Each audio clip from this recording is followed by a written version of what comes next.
गरीब साध साध सब नेक हैं, आप अपनी ठोरे। जो सतलोक ले जावेंगे वो साधु कोई और।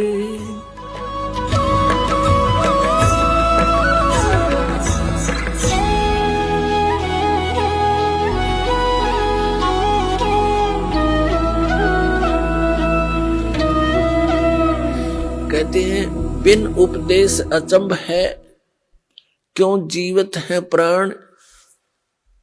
और भक्ति बिना का ठोर है, ये नर नाही पाषाण। परमात्मा ने गरीबदास साहिब जी को बताया, बेटा ये मानव एक बुद्धिमान प्राणी है और ये जरा सा भी विवेक नहीं करता कि तुम बिन उपदेश अचंभ है, आश्चर्य है कि बिना दीक्षा लिए, बगैर उपदेश लिए, नाम लिए, और ये क्यों, किस आस पर जीवित है, किसको आधार मानकर जिंदा है, किस लिए जी रहे हैं। यदि ये अपनी संतान को अपना मानते हैं, यह भी भूल है इसकी, कल मृत्यु हो जाती है। तो आपका कहा था, ये झूठा संसारा रे, इनमें कोई नहीं तुम्हारा रे। ये झूठा संसार है, इसमें आपका कोई नहीं है। और यदि आप संपत्ति को अपना मानते हो, सारा जीवन इस संपत्ति के जोड़ने में, बैंक बैलेंस बनाने में और दुनिया में वाह पाने में अनमोल मनुष्य जीवन का नाश कर जाते हो। संपत्ति जोड़ दी, कल को मृत्यु होगी। एक बहुत बड़ा इंडस्ट्रियल था, अपने हेलीकॉप्टर से दूसरी इंडस्ट्री में जा रहा था, वो हेलीकॉप्टर क्रैश हो गया, इंडस्ट्री मर गया। और मर क्यों गदा बनेगा, वह इंडस्ट्री आड़े रहेगी, वह कोई ठीक बना रखी थी, वह के काम आई उस मूर्ख आदमी के। तो इनके विषय में परमात्मा ने कहा है कि जो भक्ति नहीं करते और इसी माया जोड़न में लग रहे हैं, उनके विषय में बताते हैं कि बिन उपदेश अचंभ है, ये क्यों जीवित है प्राण। और भक्ति बिना का ठोर है, ये नर नाही पाषाण। ये मानव नहीं, ये तो पत्थर है, जरा सा विवेक नहीं करते, एक माया के लिए सारा जीवन नष्ट कर देते हैं। उसी की प्राप्ति के लिए 15-20 वर्ष पढ़ते हैं, पढ़कर फिर ऐसे रिश्वतखोरी, ये कर दूं वो कर दूं, तगड़मबाजी, सारा जीवन नाश करके गधा बन के खड़े हो जाते हैं। तो ये कोई तुम्हारा बुद्धि का काम है? बिना अकल के आदमी ऐसा जीवन नाश किया करते हैं, जिनको ज्ञान नहीं। इस तत्व ज्ञान के अभाव से हम ऐसे बर्बाद हो रहे थे। तो गरीबदास साहिब जी ने कहा कि भगवान, क्या कोई ऐसा स्थान भी है जहां मृत्यु नहीं होती? हाँ बेटा, परमात्मा ने कहा एक ऐसा स्थान है जहां हम रहते हैं, वो इन लोकों से ऊपर है, बहुत दूर। और तुम सभी वहां रहा करते थे पहले, और वहीं चलोगे तो सुख होगा, अन्यथा यहां कोई सुख नाम की चीज नहीं है इस पृथ्वी पर, 21 ब्रह्मांड में नहीं है। अब गरीबदास साहिब जी ने आग्रह किया कि हे भगवान, क्या मुझे वो आपका लोक दिखाओगे? अब बालक वाली बातें करनी होती हैं, चरणों में गिर गया। वो तो इसी उद्देश्य से थे कि मेरा कोई गवाह बने, मेरा कोई साक्षी बने, और आने वाले समय में मेरे बच्चों को ठोक कर गवाही दे दे कि कबीर इज गॉड, कबीर परमात्मा है। अब गरीबदास जी की आत्मा को परमात्मा लेकर ऊपर के लोकों में गए। सब ब्रह्मा जी, विष्णु जी, शिव जी के लोक दिखाए,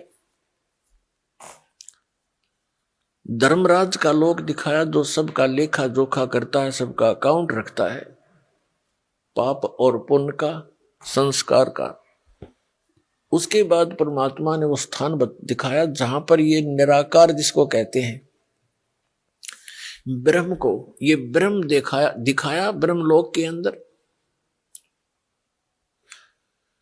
और इसके बाद फिर ये परमात्मा जब ऊपर चलते हैं गरीबदास साहिब जी की आत्मा को लेकर के, तो जहां काल के 21 ब्रह्मांडों का अंतिम छोर है, वहां पर इसने एक और गुप्त स्थान बना रखा। काल भगवान ने एक महाब्रह्मांड के इक्विवेलेंट,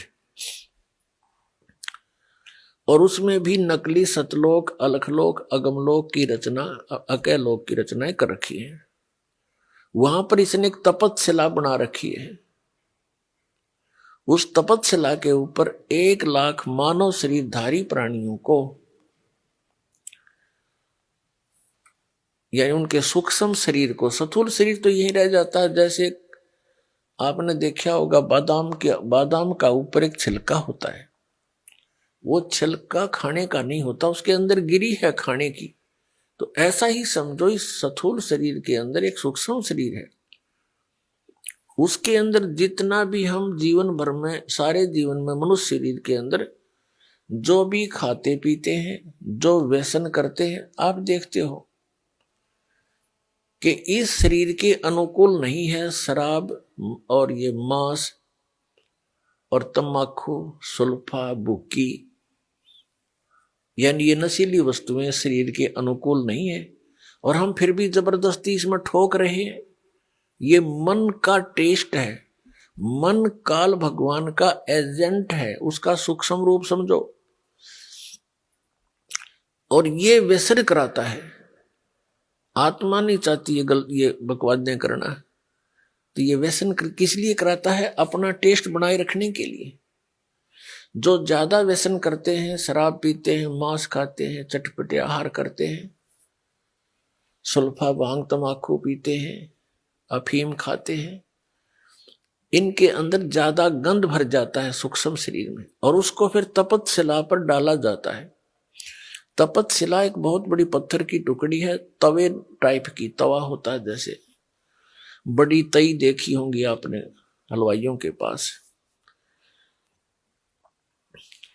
ऐसी कढ़ाई टाइप सी। तो उसमें 1,00,000 मानव शरीरधारी प्राणियों के सूक्ष्म शरीर को डाल दिया जाता है, और वो स्वतः प्रज्वलित रहती है, इतनी हीट रहती है उसके अंदर। उसके ऊपर गिरते ही सभी प्राणी जैसे खील भूनते हैं चावलों की, ऐसे चटक मटक करते हैं, चटक पटक के, और वहीं गिरते रहते हैं, बाहर जा नहीं सकते। वहां कुछ ऐसा अट्रैक्शन बना रखा है उसने। वो मरते नहीं प्राणी, पर हाहाकार मच जाती है, और फिर उनसे गंध निकालता जो सारा जीवन में इन्होंने खाया है, पिया है, उसका अंश सूक्ष्म शरीर में रहता है।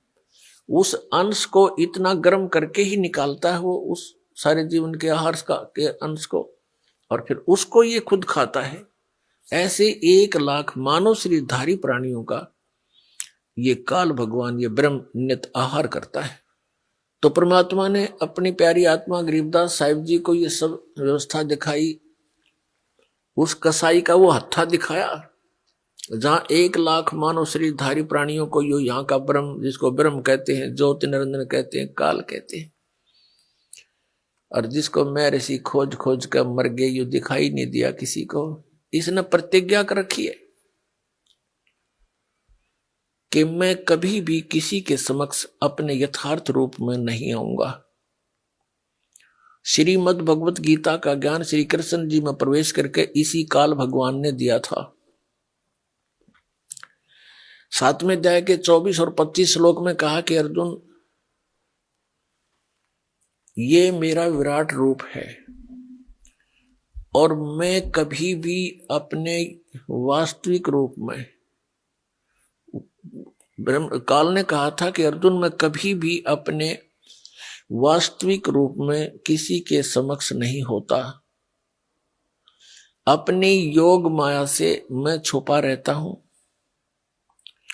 और ये मूर्ख जन समुदाय जो सामने खड़े हैं, ये मुझ अव्यक्तम माम व्यक्तिम आपनम मनन्ते अबुधा, ये बेबुद्धि के, मंदबुद्धि के लोग मुझ अव्यक्त को, अव्यक्त माने मैं गुप्त रहने वाला हूं, और मुझे ये कृष्ण रूप में, व्यक्ति रूप में आया हुआ मान रहे हैं। आई एम नॉट कृष्ण, मैं कृष्ण नहीं हूं। तो इसने कसम, और खुद कहता मैं अपनी योग माया से छुपा रहता हूं, कभी किसी के समक्ष नहीं आती। ये मेरा अटल अनुतम, अवय अनुतम नियम है। अवय माने अटल। तो पुण्यात्मा, परमात्मा ने अपनी प्यारी आत्मा गरीबदास साहिब जी को सन 1727 में सतलोक से पुनः आकर के और ऊपर ले जाकर के सब व्यवस्था दिखाई, फिर सतलोक में लेकर गए। जब हम इस शरीर में हैं, क्योंकि ये भी एक जेल है, ये हमारी एक बेड़ी है यह शरीर, और इससे निकलने के लिए एक द्वार है, 10वां द्वार बोलते हैं इसमें। उस 10वां द्वार से निकलकर प्राणी कहां जाता है? इस ब्रह्मांड में घूमने लग जाता है। ये भी जेल है। जब तक हम 21 ब्रह्मांड पार नहीं कर लेंगे काल की और सतलोक नहीं पहुंच लेंगे, तब तक हम जेल में ही हैं। अब बंद कोठड़ी से बाहर छोड़ दिया तो भी जेल है। तो उसमें सतलोक पहुंचने के लिए हमने बार महाद्वार पार करके सतलोक में जाना पड़ेगा।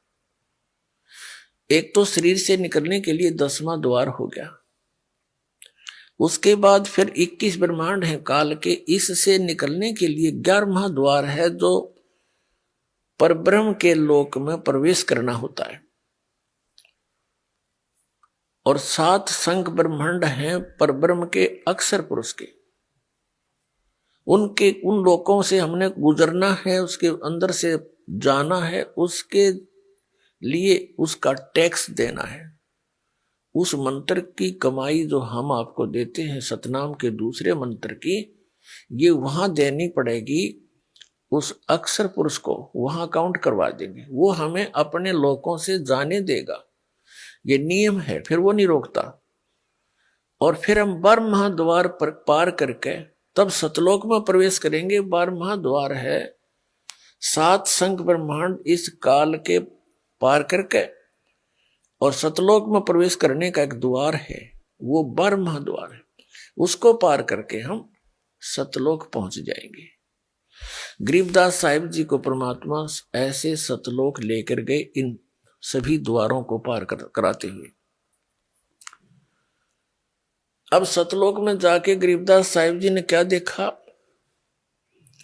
कि वहां पर ऐसी ही सृष्टि, ऐसा ही जीवन है, ऐसी ही सृष्टि है, ऐसे ही मनुष्य हैं, लेकिन वहां पशु पक्षी नहीं है, उनकी आवश्यकता ही नहीं है। तो वहां दूधों के सरोवर भरे हैं, अमृत जल के सरोवर भरे हैं। वहां कोई भी पदार्थ कभी खराब नहीं होता, किसी वस्तु का अभाव नहीं होता। वहां शरीर एक तत्व से बनता है, उसमें वृद्ध अवस्था नहीं होती, रोग नहीं होता, बीपी हाई लो नहीं होता, कोई शुगर की टेंशन नहीं, कोई टेंशन नहीं, कोई शुगर बीमारी नहीं, किसी प्रकार की भी कोई बीमारी उसको रोग नहीं लगता। और ऐसा ही आपका वहां परिवार बनेगा, जैसा यहाँ जुड़ते जुड़ते जुड़ते पोता पोती दोता दोती होगी। आप कितना अच्छा लग रहा है आपको, लेकिन ये क्या खाक अच्छा लग रहा है, कल मृत्यु होगी। क्योंकि अच्छा तो लग रहा है, पर इसका हमें यूज तक को नहीं, लाभ तो ना हुआ। कल मृत्यु होगी, वो अच्छा लग रहा था, हमारा रहा नहीं। और फिर गधा बन गया, वहां परिवार बन गया, कुत्ता बन गया, वहां परिवार बन गया, कुतिया बन गई, वहां 20 8 बच्चे जाम दिए। उनमें ममता इतनी जो अब हम पैदा कर करके इन ममता में जकड़े बैठे हैं। तो इस ज्ञान से इन बच्चों का भी की सतीची का पता लग जाएगा आपको कि ये बच्चे भगवान के हैं, और आपका इनका कुछ पिछला संस्कार है, उस संस्कार को पूरा करते ही ये चले जाएंगे, रोके नहीं रुकेंगे। कोई 20 वर्ष में मर जाएगा, कोई 30 वर्ष में, कोई घना मांगता होगा तो 50-40 वर्ष और जी जाएगा, थारे सारे छूछक बात पूरे करवा लेगा। कहने का भाव ये है कि इस व्यवस्था को समझकर आप सतलोक की आशा बनाएं। अभी तक जितने भी ये राधा स्वामी पंथ, जय गुरुदेव पंथ, धन धन सतगुरु पंथ, ठाकुर जी का पंथ और ये जनोद वाले पंथ, ये सारे सतलोक के तो गुण गावे। इनको कह का पता नहीं सतलोक सह के चीज वो खान की है कि पीन की। इन सतनाम नहीं समझ में आया आज तक। वही सतनाम, वही सार नाम, वही सार शब्द, वही सतलोक, वही सचखंड, वही सतपुरुष। इन्हें खा के देखा, सारा जीवन अपना नाश करके करोड़ों जीवों को काल के मुंह में झोंकी गई। अज्ञानी बनकर परम धनी शिवदाल जैसे कह का पता नहीं था। बोली आत्माओं को परमात्मा की जरूरत है, इसने न कोई पीछे लग जाते हैं, क्योंकि आत्मा रह नहीं सकती भगवान बिना। जब से उस सुख को छोड़ कर आई है, इसके अंदर तड़फ विशेष है। उसके लिए कोई पहाड़ों पर भेज देता, वहां चले जाते हैं। कोई गुफाओं में तपस्या करवाता, वहां भी कर लेते हैं। कोई काशी के अंदर गर्दन काटने का व्यवस्था बनवा दी थी, करौंत लगाने लगे थे, वो भी स्वीकार कर लिया हमने, क्योंकि आत्मा उस सुख को जो छोड़ आई ये फिर से प्राप्त करना चाहती है, पर रास्ता नहीं मिल रहा है इसको। अब परमात्मा कबीर जी ने रास्ता दिया आपको।